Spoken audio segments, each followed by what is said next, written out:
Muito bem, estamos de volta. Você aí que sente muitas dores, que sabe que anda aí fazendo umas posturas erradas ao longo do dia, fica com a gente. Bom, a má postura pode causar, além de dor nas costas, várias doenças, como, por exemplo, enxaquecas, pedras nos rins e aquela barriguinha saliente e até varizes. Olha só quanta coisa ruim só da má postura. E para evitar esses e outros problemas é preciso ficar atento e perceber como você se senta, como anda, como faz aí os movimentos do seu dia a dia. E pode até parecer ou soar um pouco complicado à primeira vista, mas alguns pequenos ajustes ajudam e muito a diminuir o risco das lesões posturais. E é por isso que hoje é dia de melhorias. A gente conversa aqui com o Dr. Marcelo Locchetti, que é neurologista do Hospital Adventista de Manaus, e ele vai nos ajudar a detectar e também a corrigir os erros de posturas mais comuns. E é claro, a gente quer a sua participação aqui no Vida e Saúde hoje, então manda pra gente o seu WhatsApp. Tá contando qual tem sido o seu problema ou querendo aqui, de repente, tirar a sua dúvida com o Dr. Marcelo. O nosso número está aberto para você, então aproveita. O número é 12 98266 0004. Apontando a câmera para esse QR Code que está aqui na sua tela, a câmera do seu celular, você vai também ser encaminhado para o nosso contato direto do WhatsApp para fazer, então, a nossa comunicação acontecer, tá bom? Dr. Marcelo, bem-vindo ao Vida e Saúde, tudo bem? Boa tarde, Teru, é uma alegria estar aqui e a gente poder compartilhar algumas dicas aí, né? Doutor, muita gente sofrendo com dores, especialmente nesse momento em que está ficando mais em casa, em que de repente nem a casa não está adaptada, os móveis não estão adaptados, os equipamentos não estão adaptados e tem também mais a tensão, né, de coordenar várias atividades ao mesmo tempo. Criança, trabalho, a rotina da casa. Não está fácil para ninguém, então por isso vai ser muito interessante a nossa conversa hoje. Mas eu queria descobrir ou saber do senhor quais são os principais transtornos posturais.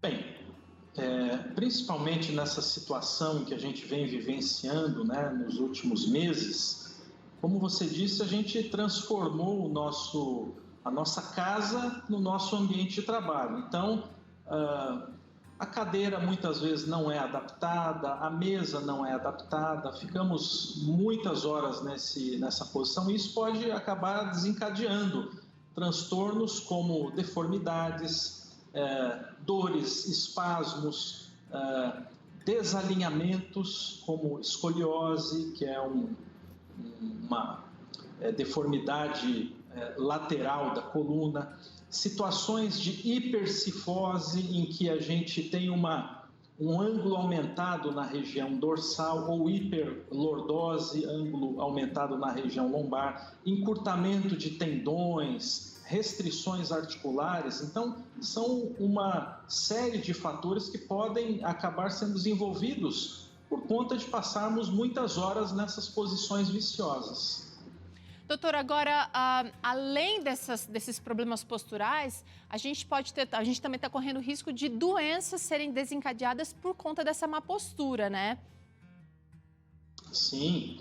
Se a gente pensar que quando ficamos sentados, nós exercemos na nossa coluna o dobro de pressão do que quando estamos em pé. E se sentados, às vezes eu me abaixo para pegar alguma coisa na gaveta ou no chão, essa pressão em cima das articulações e dos discos pode chegar até 4 vezes do que quando eu estou em pé. Então eu aumento demais essa carga em cima dessas estruturas e elas, se não tiverem um bom arcabouço de sustentação, elas podem se lesionar. Então problemas como hérnia de disco podem acontecer. A própria escoliose, que é a degeneração lateral e a curvatura que essa coluna vai assumindo, pode acontecer pelos vícios posturais. Então, sem dúvida que o nosso ambiente do dia a dia, os nossos hábitos, podem e muito contribuir para o aparecimento dessas doenças. Além disso, eu queria saber também, doutor, se a questão da postura é também uma coisa genética. Bem, os últimos estudos mostram que sim. por incrível que pareça, há uma certa capacidade de frouxidão ligamentar em algumas pessoas, e essas pessoas acabam tendo uma postura prejudicada, e a causa disso está no seu genoma, na sua genética. Olha só. Então, anteriormente, pensava-se que apenas os hábitos de vida, o ambiente tinha influência nessa pessoa, mas hoje a gente sabe que não, que a sua genética é capaz de expressar situações em que ela acaba exacerbando esses vícios. Agora, doutor, queria mudar um pouquinho o cenário, sair de casa e aí tem aquela pessoa que também é viciada, ela gosta muito de fazer exercício físico. Existe um ponto em que o exercício ele deixa de ser benéfico e pode prejudicar a coluna, por exemplo?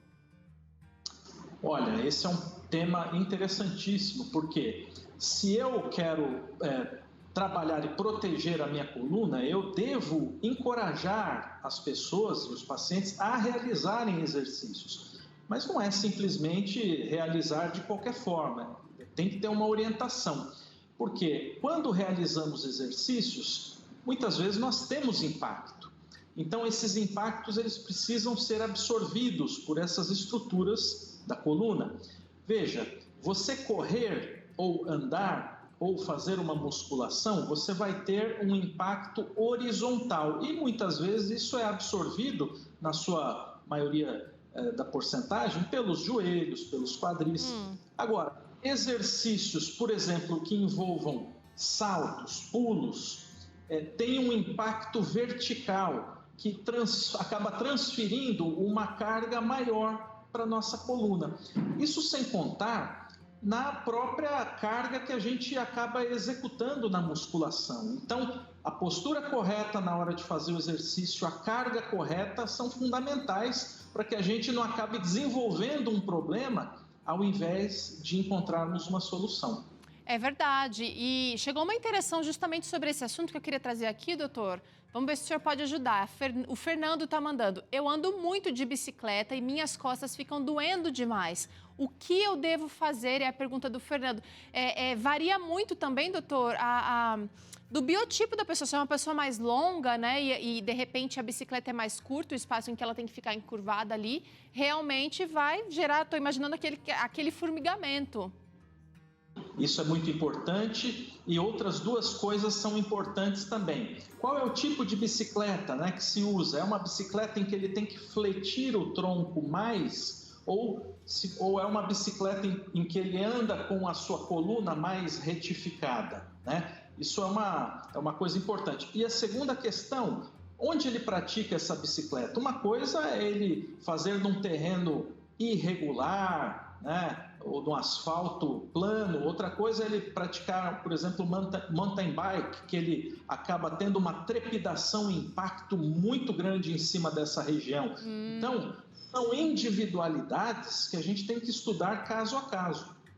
Agora, eu estou pensando o seguinte, seja no escritório, na frente do computador, seja em casa, na frente do computador também, né? E isso vale para adultos e crianças. Ou seja, na bike, ficar muito tempo na mesma postura não é uma coisa legal, né, doutor? Não é nada legal.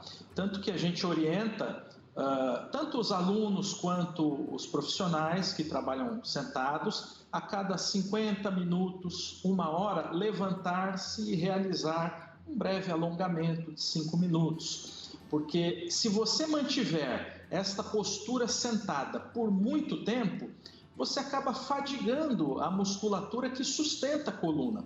Uma vez fadigada, essa musculatura inflama e é uma carga maior em cima das estruturas que compõem a coluna. Tá. Agora, doutora, eu queria partir para uma parte mais prática aqui da nossa conversa, queria que o senhor contasse para a gente como é que faz para prevenir os problemas causados pela má postura e também já corrigindo essa má postura, né? A primeira dica aqui seria justamente sobre postura no trabalho, né? Evitar debruçar-se sobre a mesa e fugir das cadeiras muito macias. Por quê, doutor? Poxa, grande assunto. A gente está falando de ergonomia aí. Ergonomia é um estudo que visa dar o melhor bem-estar, o melhor conforto para a pessoa enquanto ela trabalha. Então, para falar de ergonomia no ambiente de trabalho, a gente tem que ter uma cadeira muito bem adaptada para a pessoa. Essa cadeira tem que ter um encosto que envolva desde a região lombar baixa até a altura dos ombros. Ela tem que ter um apoio para os seus braços. Essa mesa, ela tem que dispor de um apoio em gel ou uma almofadinha de silicone, por exemplo, quando você movimenta o mouse. A altura do seu monitor tem que estar, no máximo, com 20 graus de flexão em relação ao seu horizonte de visão. Você precisa dispor de um apoio para os pés, para que, principalmente mulheres, né, que têm uma estatura um pouquinho mais baixa, não fiquem com a perna suspensa no ar. Devemos ter uma angulação de cerca de 90 graus entre a coxa e a perna, e assim como o quadril. Então, estas são dicas que tendem a prolongar ou a dar uma qualidade maior sobre o seu aparelho osteomuscular enquanto você trabalha. Legal, olha, tem que investir, não tem jeito, tudo teve que se adaptar, e se você não investir nessa questão aqui, você vai pagar um preço alto com a sua saúde depois, então vale a pena você fazer esses ajustes. Doutor, essa outra dica aqui é muito importante, você já deu uma pincelada, mas queria que o senhor falasse um pouquinho mais sobre manter uma rotina de exercícios físicos, porque fazer uma vez ou outra é até perigo de lesão, aumenta os perigos de lesões porque o músculo não está acostumado a ser mexido ali, né? Exato. Não por acaso é um dos nossos remédios naturais, né? Quer dizer, você realizar um exercício físico, você vai estar atuando para que essa musculatura ela seja mais fortalecida e consiga sustentar esse eixo vertebral. Então, eu tendo uma musculatura enfraquecida, ela fadiga, ela inflama e leva a mais desgaste nas minhas estruturas. Eu ter uma musculatura fortalecida com exercícios físicos, eu protejo todas essas estruturas vertebrais. Legal, então, rotina, gente, rotina. Olha esse aqui, doutor. Alongue o pescoço para a direita e para a esquerda. Tem gente que acha que é besteira, que não vai fazer muita diferença, mas todo dia fazer isso, pausando entre os momentos de trabalho, ajuda sim, não é? Aliviar até a tensão. Excelente. E veja, olhando para o horizonte, quando eu diminuo 15 graus do meu ângulo de visão, eu aumento cerca de 12 quilos o peso em cima da minha região cervical. Se eu diminuir cerca de 45 graus, olhando um celular, por exemplo, eu aumento cerca de 30 quilos nessa região. Eu preciso que essa musculatura, ela seja muito bem trabalhada.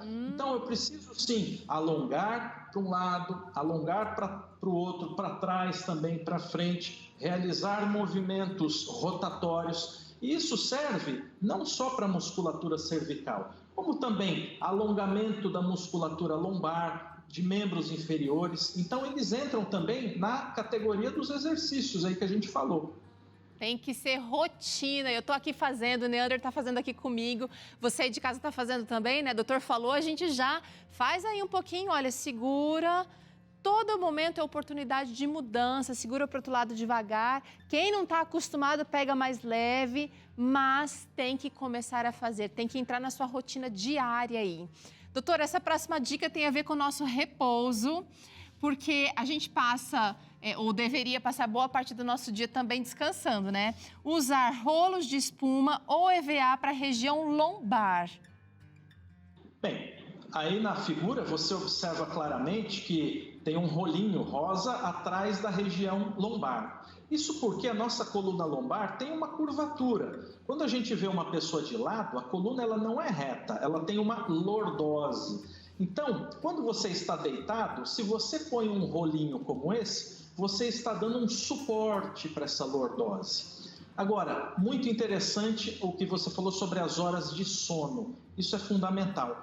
Quando a gente está sentado, nós perdemos água de dentro dos nossos discos. Então, os nossos amortecedores de impacto, eles vão ficando desidratados. Quando a gente dorme, a água volta para o disco, ele volta a se hidratar. Então, se eu tenho poucas horas de sono, eu vou ter menos tempo para esse disco se hidratar novamente. É muito interessante, às vezes, quando você tem uma noite de sono bastante prolongada, quando você chega no outro dia, você entra no seu carro, você vai regular o espelhinho retrovisor. Parece que você cresceu. E você Verdade! cresceu, porque quando você está dormindo, o seu disco reidrata e ele aumenta a sua altura. Então, precisamos de horas de sono para a boa saúde da coluna. Incrível, incrível, tá vendo? Ó, chegou uma interação, doutor, que tem a ver também com o descanso aqui. Vamos ver. O Gustavo está perguntando lá da Bahia. O colchão pode ser um perigo para a coluna e dores nas costas? Qual seria o colchão ideal? Essa é uma pergunta assim que há anos que sempre trazem para os especialistas. Pode ser. Vou puxar aqui porque tem a ver com a nossa dica, viu, doutor? Perfeito. Pode ser um perigo porque, veja, passamos cerca de 1/3 da nossa vida no colchão. Então, esse colchão ele tem que ter algumas características. Basicamente, ele tem que ser um colchão firme. Ele não pode ser um colchão nem muito mole, porque assim quando a gente deita, formamos pontos de pressão na nossa coluna, e também não pode ser um colchão duro demais, porque a nossa coluna tem curvaturas normais, fisiológicas, que precisam ser acomodadas nesse colchão. Então a dica é o colchão firme.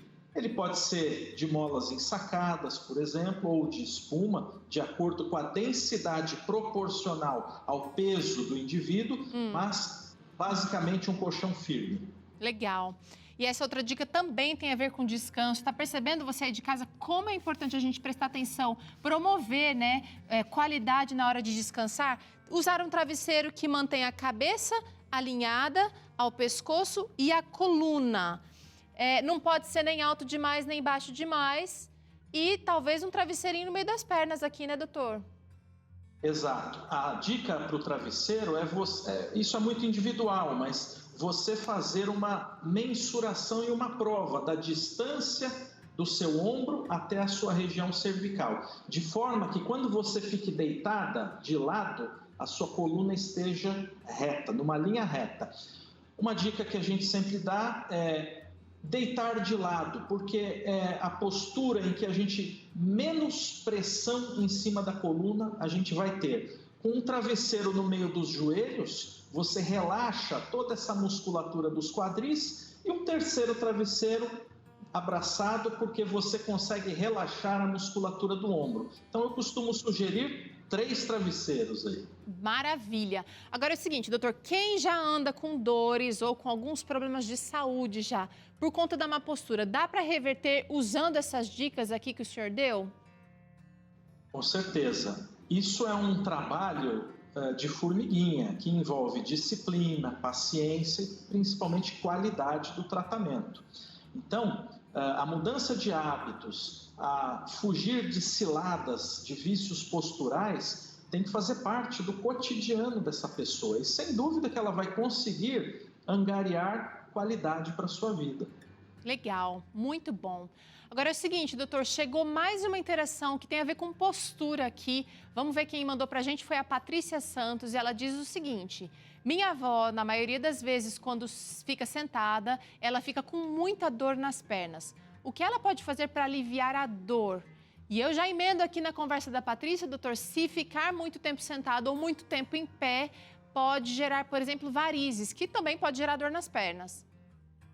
Exato. Essa interação, essa pergunta, ela, na verdade, é uma intersecção, né? Os problemas ortopédicos em membros inferiores, muitas vezes, eles têm uma intersecção com problemas vasculares. Então, quando a pessoa fica muito tempo numa posição em que não há um bombeamento do sangue, dos vasos sanguíneos dos membros inferiores, isso pode acabar gerando dor também. Então é importante essa variação de posturas, esta movimentação e, sem dúvida, procurar um atendimento especializado.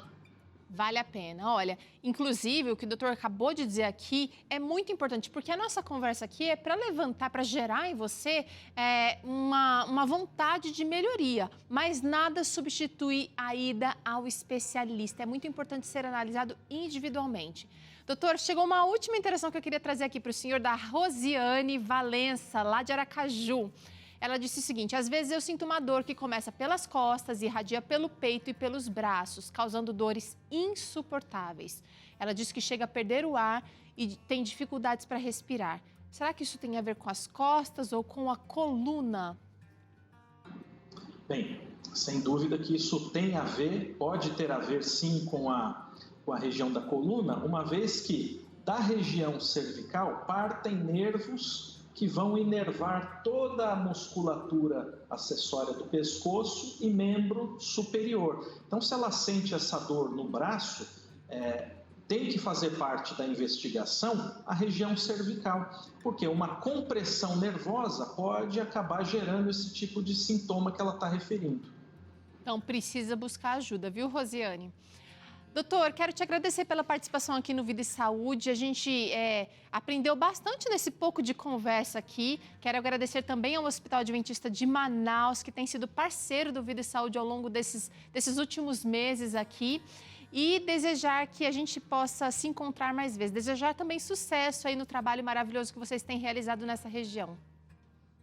Muito obrigado, um grande prazer participar e até a próxima. Até a próxima. Bom, a gente vai fazer um rápido intervalo. Na volta tem Claramente, onde o Dr. César vai falar um pouquinho sobre o que a pessoa portadora do TOC, o transtorno obsessivo compulsivo, pode fazer para melhorar ou, de repente, minimizar os efeitos desse transtorno. Ainda aqui no programa tem também a receita de sequilhos de fubá para você fazer e arrasar aí na sua casa. Ó, não sai daí não, que é já essa receita para você.